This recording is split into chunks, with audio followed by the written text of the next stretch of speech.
Thank you.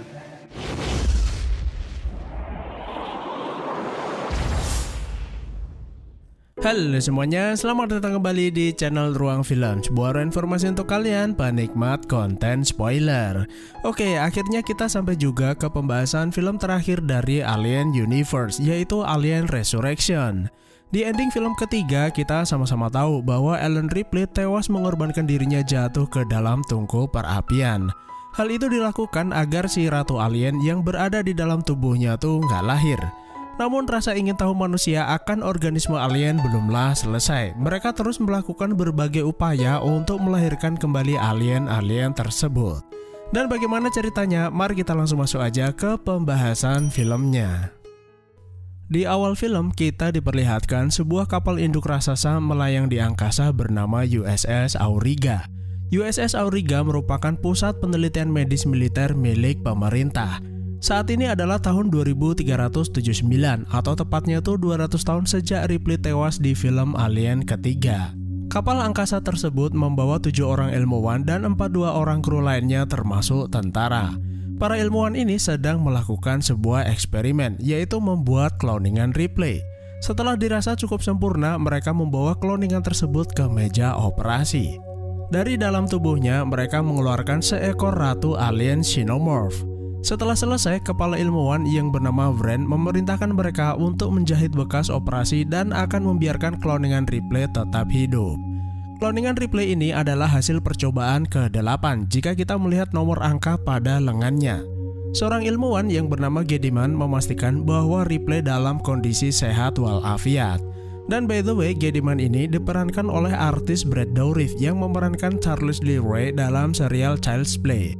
Dia juga merupakan pengisi suara boneka jahat Chucky yang sangat melegenda. Para ilmuwan tersebut tidak hanya berhasil membuat kloningan dengan sempurna, bahkan lebih dari itu. Secara mengejutkan, kloningan Ripley ini juga memiliki ingatan masa lalunya yang seharusnya tuh nggak mungkin terjadi. Seorang jenderal militer yang bernama Perez bertanya kenapa hal tersebut bisa terjadi.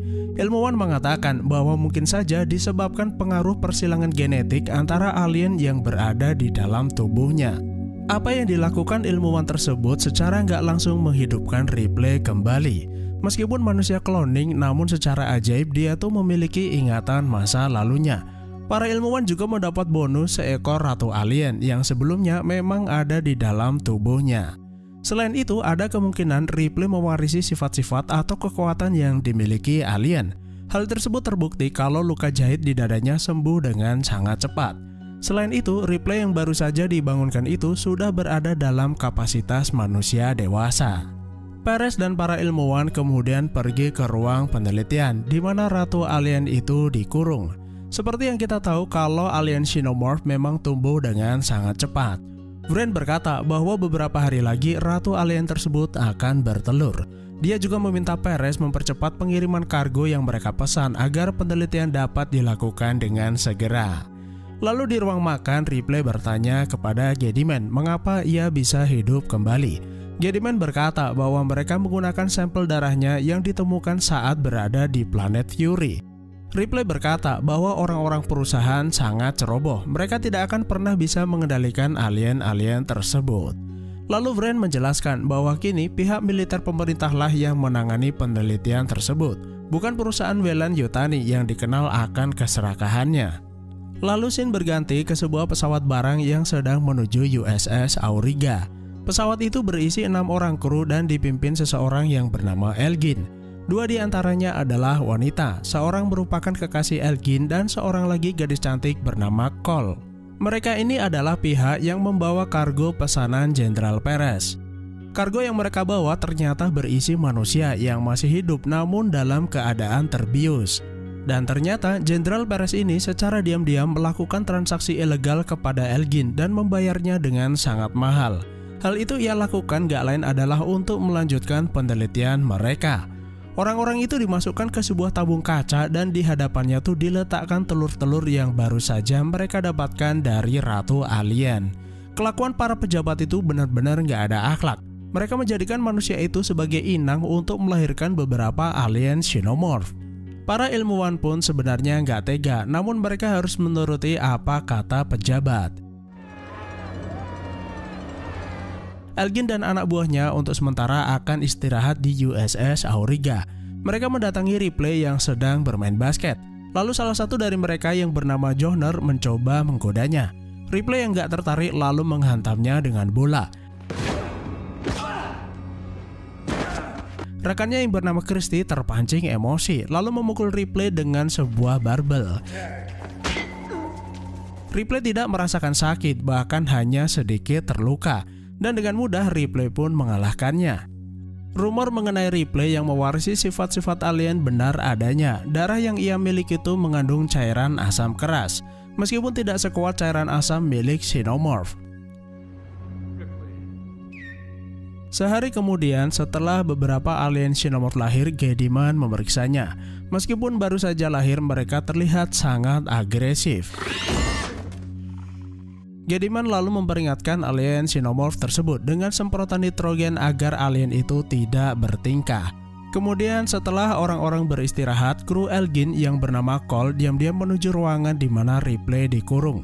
Dengan menggunakan peralatan miliknya, ia cukup mudah membuka pintu tersebut. Lalu ia memeriksa dada Ripley dan melihat bekas operasi. Ripley kemudian bangun lalu bertanya kenapa dia berada di kamarnya. Cole ternyata mengetahui bahwa ada ratu alien di dalam tubuhnya. Bahkan ia juga mengetahui kalau dirinya merupakan manusia kloningan, karena diketahui alien Ripley telah meninggal 200 tahun yang lalu. Cole tidak ingin alien-alien tersebut hidup dan meminta bantuan Ripley untuk membunuh mereka. Ripley berkata bahwa semua sudah terlambat dan memintanya keluar dari kamarnya. Sayangnya, saat keluar ruangan, Wren memergokinya lalu mengumpulkan Elgin dan krunya di sebuah ruangan. Wren menuduh kalau mereka adalah mata-mata. Elgin menyadari bahwa dirinya dan anak buahnya terancam. Sebelum mereka dihabisi, Elgin memberi kode kepada anak buahnya untuk melumpuhkan tentara. Lalu ia bertanya kepada Cole apa yang sebenarnya ia sembunyikan. Cole berkata kalau pihak militer telah melakukan percobaan ilegal. Mereka mengembangbiakan alien yang sangat berbahaya dan mengancam keselamatan para kru. Di saat yang bersamaan, Gedimon dan rekannya sedang berada di ruang penelitian. Kali ini ada 3 alien Xenomorph dalam satu kandang. 2 dari 3 alien itu sepertinya merencanakan sesuatu. Keduanya kemudian mendekati salah satu alien yang paling lemah lalu berusaha membunuhnya. Gedimon melihat hal tersebut lalu berusaha menyemprotkan cairan nitrogen ke dalam kandang. Para Xenomorph itu mengerti kalau darah mereka mengandung cairan asam yang sangat kuat dan dapat melubangi kandang. Gedimon sepertinya terlambat karena alien-alien itu berhasil kabur dari lubang yang mereka buat. Lalu ia masuk ke dalam kandang untuk memeriksanya dan ternyata alien Xenomorph muncul dari bawah lalu membawanya pergi. Alarm bahaya dalam pesawat pun berbunyi, seluruh kru bersiaga. Elgin memerintahkan para krunya segera kembali ke pesawat mereka untuk segera keluar. Karena situasi darurat, Auriga menjalankan prosedur evakuasi. Salah satu alien Xenomorph yang berhasil kabur berusaha menjebol ruangan Ripley. Ripley pun berusaha kabur dari sana. Sementara itu, alien Xenomorph yang lain yang juga berhasil kabur berkeliaran untuk berburu. Mereka juga menemukan para kru yang akan dievakuasi lalu membunuh mereka satu persatu. Bahkan Jenderal Perez juga tewas dibunuh alien Xenomorph. Lalu Elgin yang sedang berjalan sendirian tiba-tiba diserang Xenomorph dari bawah. Anak buahnya berusaha menyelamatkannya, sayangnya ia sudah tewas karena tubuhnya terbelah. Alien Xenomorph itu sudah berada di hadapan mereka, mereka pun segera kabur menuju lift. Belum sempat alien itu mendekati mereka, ia sudah terbunuh oleh Ripley yang mendadak muncul dari dalam lubang. Lalu Johnner bertanya kepada Wren ada berapa banyak alien tersebut dan Wren mengatakan bahwa mereka melahirkan 12 ekor Xenomorph. Tidak ada cara lain selain pergi ke pesawat milik Elgin untuk kabur dari sana. Salah seorang tentara berkata, jalan paling cepat adalah lewat menara pendingin. Lalu Ripley berkata, ia merasakan bahwa kapal angkasa Auriga bergerak dengan sangat cepat. Sepertinya USS Auriga ini menjalankan prosedur standar. Jika terjadi masalah, maka kapal angkasa akan kembali ke markas, yang gak lain adalah bumi. Earth. I'd rather stay here with the things, man. Oh, great. Sepertinya tidak ada satupun dari mereka tuh menyukai bumi, bahkan kembali ke sana. Belum diketahui apa alasan mereka dan sepertinya kondisi bumi saat ini tidak sama seperti dahulu. USS Auriga diperkirakan sampai tujuan dalam waktu 3 jam. Saat sedang berjalan, tiba-tiba Ripley menemukan sebuah ruangan berkode 1-7 lalu masuk ke dalam. Ruangan tersebut ternyata berisi percobaan cloning Ripley yang gagal, sebelum akhirnya mereka berhasil pada percobaan ke-8. Percobaan-percobaan itu semuanya mirip dengan Ripley, namun tidak ada yang berwujud sempurna, bahkan ada yang mirip alien. Salah satu dari mereka bahkan masih hidup dan meminta Ripley untuk membunuhnya. Karena kasihan, Ripley pun mengakhiri penderitaan cloningan tersebut lalu menghancurkan semuanya. Mereka kemudian melanjutkan perjalanan lalu sampailah ke ruang penelitian. Di dalam ruangan itu mereka menemukan seorang lelaki yang sebelumnya adalah kargo manusia. Ada kemungkinan dia tuh memiliki alien di dalam tubuhnya namun belum lahir. Ia boleh ikut bersama rombongan, namun bila ada gejala aneh mereka akan membunuhnya. Setelah sampai di ruang pendingin, ternyata tempat itu tuh sudah dipenuhi air. Christie pun harus menggendong sahabatnya yang bernama Freeze yang selalu naik kursi roda. Mereka juga harus menyelam agar sampai ke ruangan berikutnya. Sialnya, ada 2 ekor Xenomorph mengikuti mereka lalu menyerang Hillard. Setelah sampai ke ujung lorong, mereka kesulitan naik ke permukaan karena tertutup selaput tebal yang diduga sarang ratu alien. Untungnya, Ripley dengan kekuatan aliennya dapat merobek selaput tersebut. Mereka juga melihat kalau di tempat itu ternyata sudah dipenuhi telur ratu alien Xenomorph. Lalu Christie dari dalam air menembakkan beberapa bom dan menghancurkan tempat tersebut. Setelah itu mereka menggunakan tangga untuk naik ke atas. Sementara itu alien Xenomorph dari bawah terus mengikuti mereka. Wren yang sudah sampai di atas meminta Cole memberikan senjatanya untuk menghancurkan kaca tombol pintu darurat. Tapi ia malah menembak Cole dan membuatnya tercebur ke dalam air. Wren pun berhasil membuka pintu lalu meminta Father menutupnya.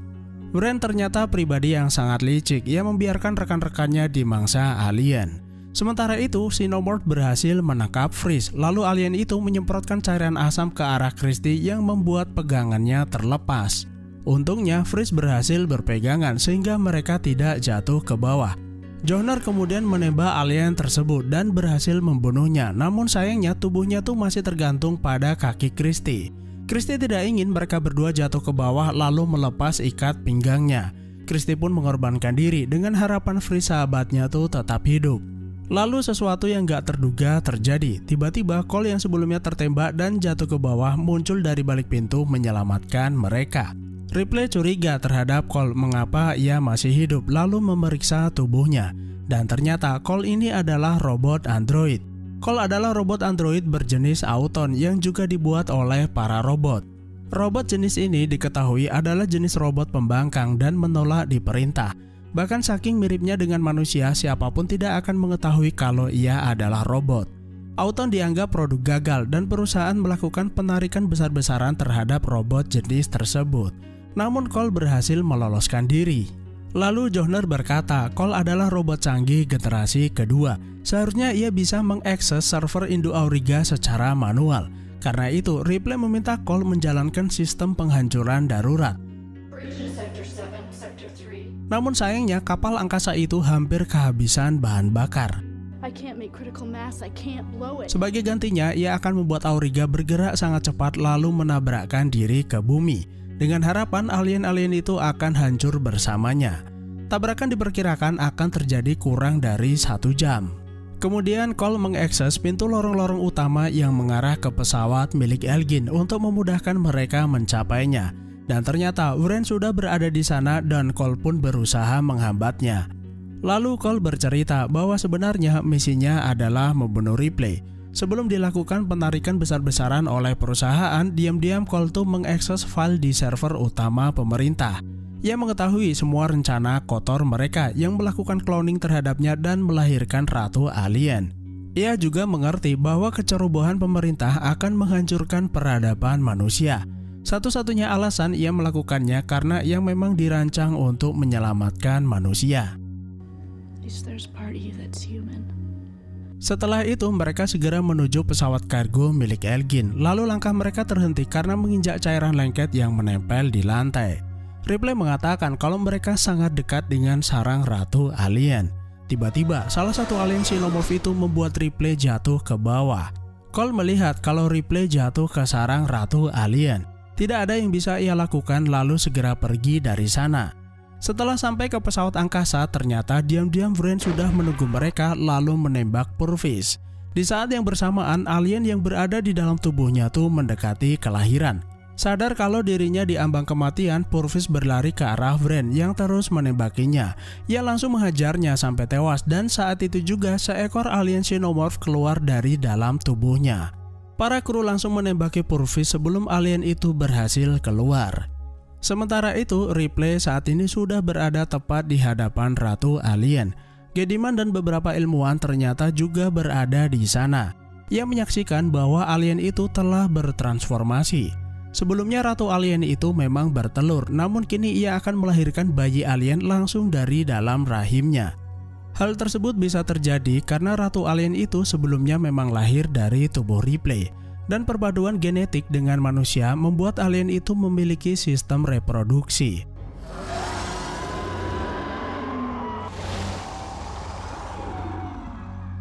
Ratu Alien itu sudah sangat kesakitan dan sebentar lagi ia akan melahirkan.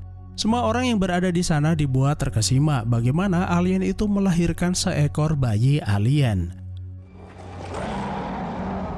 Bayi alien yang baru saja lahir itu mendekati induknya. Namun yang terjadi adalah bayi alien itu malah membunuhnya. Kemudian ia melihat ke arah Ripley dan mendekatinya. Bayi alien itu tiba-tiba bersikap jinak. Ia mencium baunya dan menganggap kalau Ripley adalah induk yang sesungguhnya. Bayi alien itu sepertinya terlihat lapar lalu mendekati Gediman dan tanpa basa-basi ia langsung memakannya. Ripley memanfaatkan situasi itu untuk kabur dari sana lalu segera menuju pesawat angkasa. Cole melihatnya melalui layar monitor lalu menunda penerbangan. Setelah berhasil masuk ke dalam, Fritz mengatakan kalau mereka tuh belum bisa terbang karena pintu palka tidak tertutup rapat. Karena itu, Cole pergi ke belakang untuk menutupnya. Setelah berhasil, ia malah dikejutkan kehadiran alien itu yang diam-diam mengikuti Ripley dan berhasil menyusup ke dalam. Untungnya, ia berhasil lari dan bersembunyi. Di Stefano merasa kalau Cole terlalu lama lalu pergi ke belakang.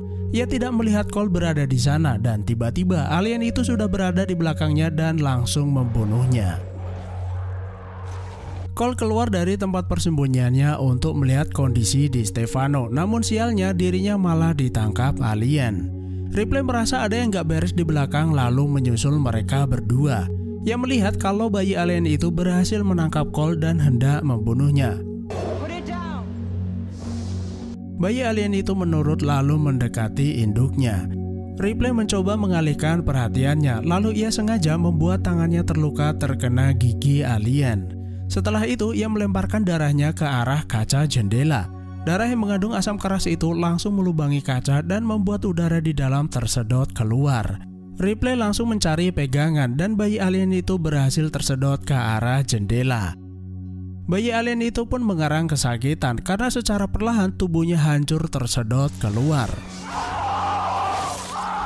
Sementara itu, USS Auriga sudah mencapai bumi dengan kecepatan tinggi sebelum akhirnya menabrak dan meledak.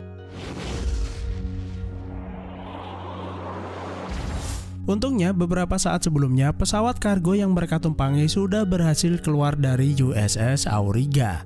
Akibat lubang yang dibuat Ripley, pesawat yang mereka tumpangi menjadi tidak stabil lalu jatuh ke atmosfer bumi. Namun Joner dan Fritz berhasil mengendalikannya lalu mendarat dengan selamat. Ada sebuah fakta menarik tentang keseluruhan film Alien.